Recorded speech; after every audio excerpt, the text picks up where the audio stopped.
Well, joining me live now is the Home Affairs Minister Tony Burke. Tony Burke, thanks for your time. Let's start with this defence spending row. If all these other countries, such as the NATO countries, on the urgings of the US are increasing their defence spending, why does the Prime Minister not feel more pressure to increase ours? Well, our guiding principle on all of this is what do you have to do to be able to keep Australians safe? And so we start with the capability. We don't start with the dollars. And that's how we work with every financial decision that the government makes. You start with what's required. You don't start with, here's a number that you might spend. With those capability decisions, we are already spending more than was spent before we came to office. So, as the PM said in the clip that you just played, you know, over the shorter term, there's an additional $10 billion. Over the medium term, it's more than $50 billion extra. We're investing extra, but for us, the order of question is what do you need to be able to keep Australians safe? What capability does that mean you need to spend money on?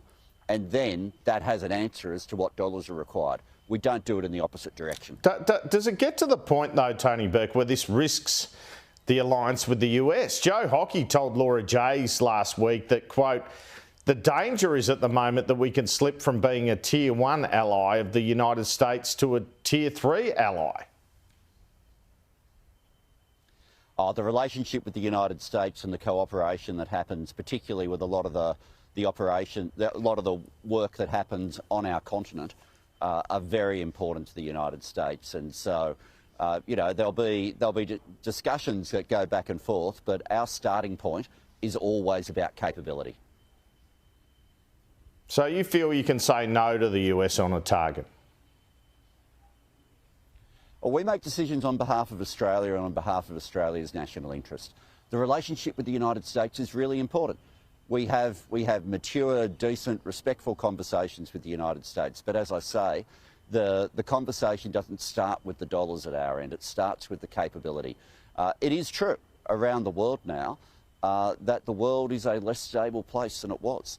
That means the conversations you're having now about capability are different to what you would have had even 4 years ago. If the US asks for more capability, what you seem to be saying is if the US asks for more capability, we would consider providing that or building that up.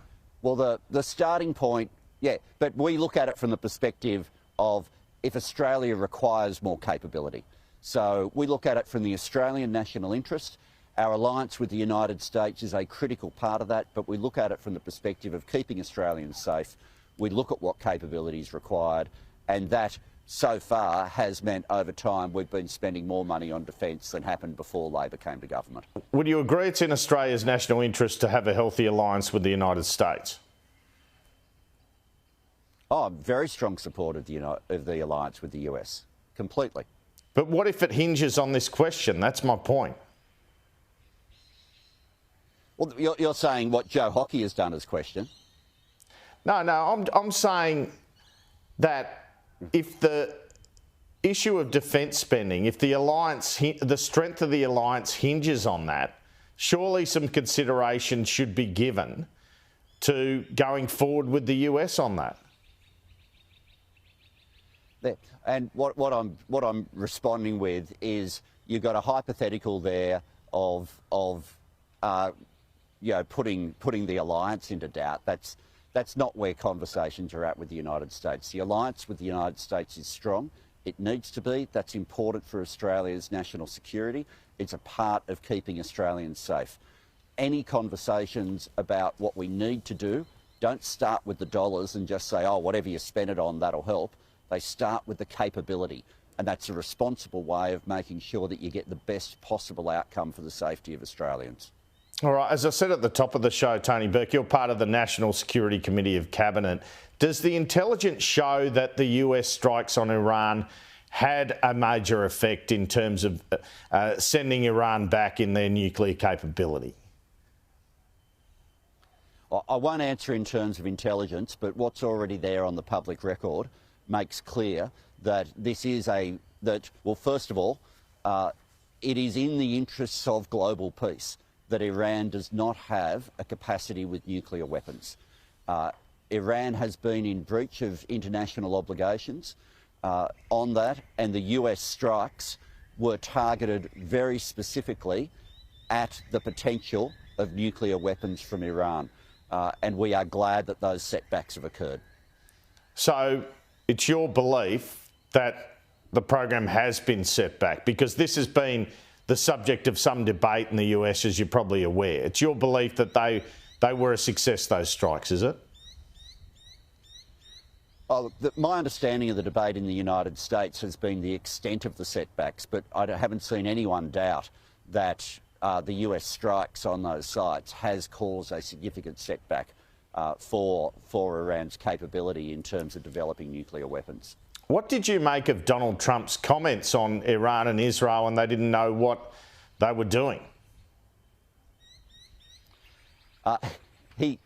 He has a way of making sure that every word he says completely cuts through.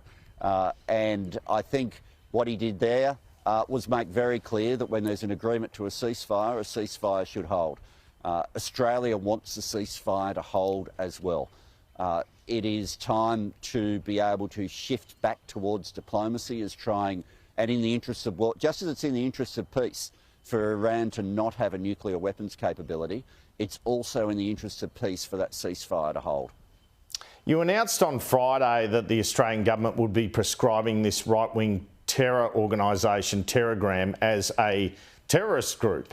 As I understand it, they've committed something of a terror attack in Australia already in relation to Newcastle MP Tim Crackenthorpe. Can you take us through that? Yeah, so if I sort of explain what Telegram is, because it's different to what most of your viewers would think of when they think of a terrorist organisation. So normally when you think of a terrorist organisation, you think of your small groups of people meeting in private venues, starting to plot, trying to recruit people to their number, and then together ultimately carrying out some sort of action. Telegram functions internationally.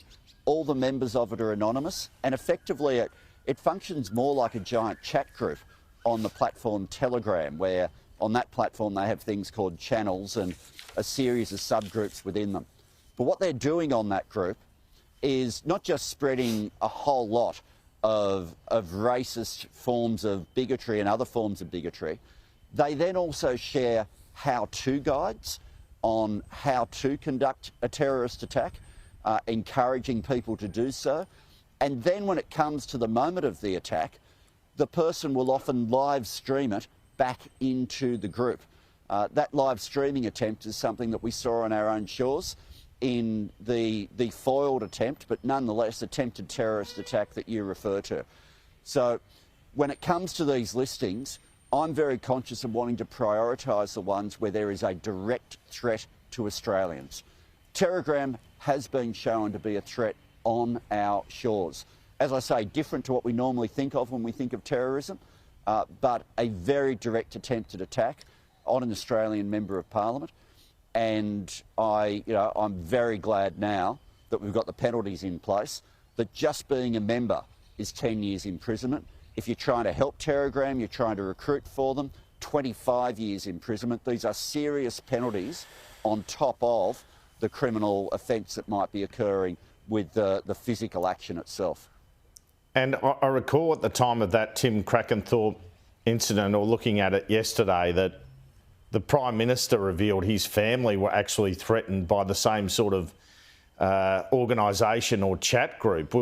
Can you confirm that, and that perhaps other public figures might have been the subject of threats? Look, I won't confirm more than the New South Wales attack on Tim Crackenthorpe because we've given that one as part of the formal reasons for the listings. But I can tell you that Australians are much safer in a situation where the moment we know that somebody is part of this group, we can charge them. Mere membership, we're not in a situation now where we're waiting for someone to actually try to do something horrific. Mere membership of this and involvement in this organisation means we can charge people and send them to jail. How concerned are you, and this is really in your portfolio space, that we might see in Australia the sort of attacks we've seen in the US and UK on politicians? I'm very conscious of it, and I've had this exact conversation with my my UK counterpart, where I'm making sure that we're getting all the information from them, because obviously with Joe they had the fatal stabbing of a member of parliament just making herself available to the community. I don't want Australia to become a country where members of parliament can't move around freely and engage with the community. It's good for democracy. But in the same way as I'm very conscious with New Zealand that the attack on the Christchurch mosque that occurred, where people were just wanting to pray, was conducted by an Australian. And we've seen a whole lot of attacks on places of worship, including mosques and synagogues, in recent times in Australia. The difference now is that a whole lot of the organisation for this doesn't have to start in your country. It can start internationally, and then if they find somebody and are able to recruit somebody anonymously here in Australia, then someone is being armed and told how to do it and thinks there's some sort of fame. Like Telegram, for example, they described that grub that committed the Christchurch massacre as a saint. Like, these people are off the charts in terms of the horror they are capable of and what's going on inside their heads. That form of international action is something that can be a real threat in a country like Australia, and has been. And that's why I'm determined to make sure that we keep people safe. The fact that it's a different form of terrorism doesn't change one bit the fact that we need to act on it as seriously as we would if it were a group of people meeting in a room in a terrorist cell. Just briefly on this, because I want to move to other issues, but how much involvement is there of juveniles? We know how young people spend a lot of time online. How much evidence are you seeing or information are you getting on juveniles being sucked into these sorts of things?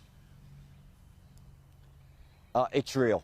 It's real, and I won't give you the exact numbers, but I get briefed on the exact numbers, and I get briefed on a bit about each of the individuals who are within the orbit, who we're making sure that we're basically watching very closely and surrounding them with different levels of support. This is a new form of risk, and it was described by Mike Burgess, the Director General of ASIO, when we raised the terror threat level.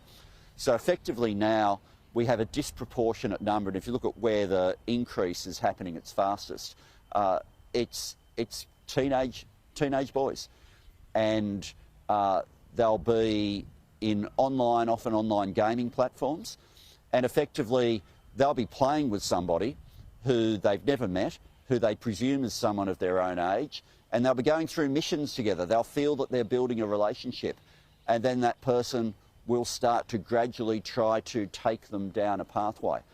We're not talking huge numbers, but you don't need huge numbers to be able to deal with significant risk that you'd want our intelligence and security agencies to be right onto.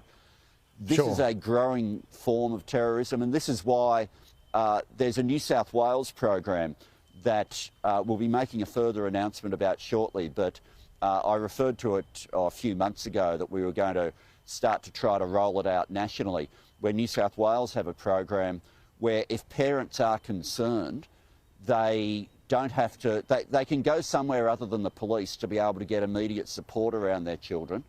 And then obviously that makes sure that from parents' perspective, where they're just a little bit worried as to some conversations that are just way out of kilter with what they've ever had from their child before, that there's somewhere they can go, they can get that sort of support, and that way we can hopefully head some of this off at the pass. Has there been any consideration given post the Iran attacks to lifting the terror level in Australia? What's the advice on that? The check is done constantly, and so this is something that in regular meetings that I have with the Director General of ASIO, we always talk about where the security and threat environment is up to. We don't have calls at the moment to raise the security threat level, but as you'd expect, the decisions that we make can often be affected by a change in how Australians are feeling, or some Australians are feeling, some bad actors are feeling, based on what's happening overseas. So whenever there's a higher level of alert coming from overseas, that causes us to watch things in a different way in Australia. But at the moment, we don't have any reason to further raise the terror threat level.